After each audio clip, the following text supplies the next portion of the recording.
ನಮಸ್ಕಾರ. ಪ್ರೀತಿ ಎಂದರೆ ಏನು? ಅದೊಂದು ದೈವಿಕ ಶಕ್ತಿಯೋ ಅಥವಾ ಮನುಷ್ಯನನ್ನು ದಾರಿ ತಪ್ಪಿಸುವ ಮೋಹದ ಬಲೆಯೋ? ಆಚಾರ್ಯ ಚಾಣಕ್ಯರು ಹೇಳುತ್ತಾರೆ, ಯಾರು ಅತಿಯಾದ ಪ್ರೀತಿ ಮತ್ತು ಮೋಹದಲ್ಲಿ ಮುಳುಗಿದ್ದಾರೋ ಅವರಿಗೆ ಸರಿಯಾದ ದಾರಿ ಎಂದಿಗೂ ಕಾಣುವುದಿಲ್ಲ. ಪ್ರೀತಿಯ ಹೆಸರಿನಲ್ಲಿ ನಾವು ಇಂದು ಮಾಡುತ್ತಿರುವ ತಪ್ಪುಗಳು ನಮ್ಮ ಭವಿಷ್ಯವನ್ನೇ ಹೇಗೆ ಸುಟ್ಟು ಹಾಕುತ್ತವೆ? ನೀವು ಪ್ರೀತಿಸುವ ವ್ಯಕ್ತಿ ನಿಮಗೆ ಜೀವನ ನೀಡಬಲ್ಲರೆ ಅಥವಾ ನಿಮ್ಮನ್ನು ವಿನಾಶದತ್ತ ತಳ್ಳುತ್ತಿದ್ದಾರೆಯೇ? ಇಂದು ನಾವು ಚಾಣಕ್ಯ ನೀತಿಯ ಅತಿ ಕಟು ಪ್ರೀತಿಯ ರಹಸ್ಯಗಳನ್ನು ತಿಳಿಯೋಣ.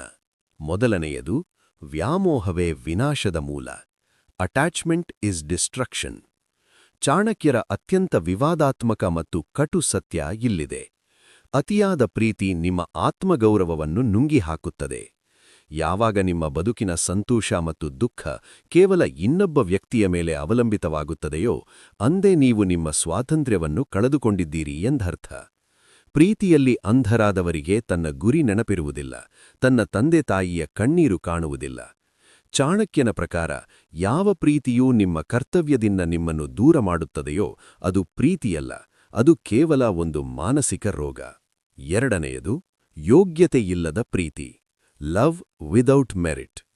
ಚಾಣಕ್ಯರು ಹೇಳುತ್ತಾರೆ, ನಿಮ್ಮ ಯೋಗ್ಯತೆಗೆ ತಕ್ಕದಲ್ಲದ ವ್ಯಕ್ತಿಯನ್ನು ಪ್ರೀತಿಸುವುದು ಹಾವಿಗೆ ಹಾಲು ಕುಡಿಸಿದಂತೆ.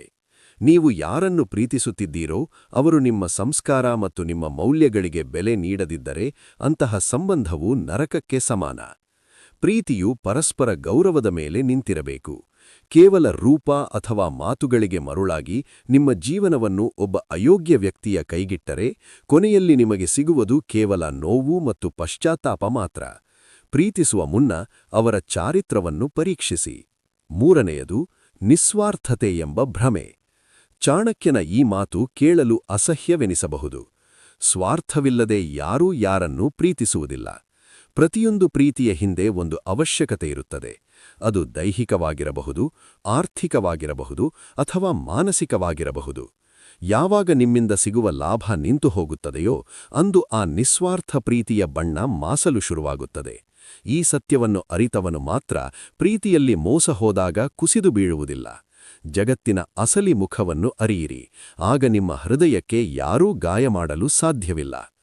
ಪ್ರೀತಿ ಮಾಡಿ, ಆದರೆ ಪ್ರೀತಿಯ ಗುಲಾಮರಾಗಬೇಡಿ. ನಿಮ್ಮನ್ನು ನೀವು ಮೊದಲು ಪ್ರೀತಿಸಿ, ಆಗ ಮಾತ್ರ ಈ ಜಗತ್ತು ನಿಮ್ಮನ್ನು ಗೌರವಿಸುತ್ತದೆ.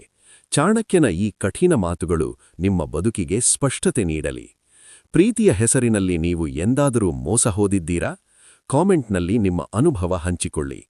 ಪ್ರೀತಿಯ ಹುಚ್ಚಿನಲ್ಲಿ ತನ್ನ ಭವಿಷ್ಯವನ್ನು ಹಾಳು ಮಾಡಿಕೊಳ್ಳುತ್ತಿರುವ ನಿಮ್ಮ ಗೆಳೆಯರಿಗೆ ಈ ವಿಡಿಯೋ ಶೇರ್ ಮಾಡಿ ಅವರ ಜೀವನ ಉಳಿಸಿ. ಸಬ್ಸ್ಕ್ರೈಬ್ ಆಗಲು ಮರೆಯಬೇಡಿ. ಜಾಗೃತವಾಗಿರಿ.